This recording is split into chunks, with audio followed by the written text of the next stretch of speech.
আওয়ামী লীগ বাংলাদেশের স্বাধীনতা সংগ্রামে নেতৃত্বদানকারী দল, ফলে দল হিসেবে আওয়ামী লীগকে নিষিদ্ধ করা সমীচীন হবে না বলে মন্তব্য করেছেন অন্তর্বর্তী সরকারের আইন উপদেষ্টা আসিফ নজরুল। বুধবার সচিবালয়ে নিজ দপ্তরে সাংবাদিকদের সঙ্গে আলাপকালে তিনি এ মন্তব্য করেন। তিনি বলেন, সংবিধান অনুসারে সংগঠন করার স্বাধীনতা আছে। বাংলাদেশের স্বাধীনতা সংগ্রামে নেতৃত্বকারী দল ছিল আওয়ামী লীগ। বিভিন্ন গণতান্ত্রিক সংগ্রামে দলটির অবদান ছিল। আওয়ামী লীগকে নিষিদ্ধ করা সমীচীন হবে না।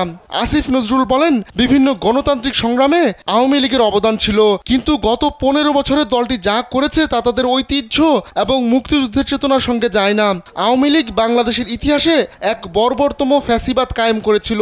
দলটির এমন কর্মকাণ্ডের জন্য ব্যক্তিগত বা নেতাদের সামষ্টিক দায় থাকতে পারে। Redmi 13 স্টাইল বানাই দুনিয়া কাঁপায়। কিন্তু এজন্য আওয়ামী লীগকে দল হিসেবে নিষিদ্ধ করা সমীচীন হবে না। আইন উপদেষ্টা আরও বলেন, যখন আওয়ামী লীগকে নিষিদ্ধ করার দাবি উঠেছে তখন অ্যাটর্নি জেনারেলের অফিস থেকে প্রতিবাদ করা হয়েছে।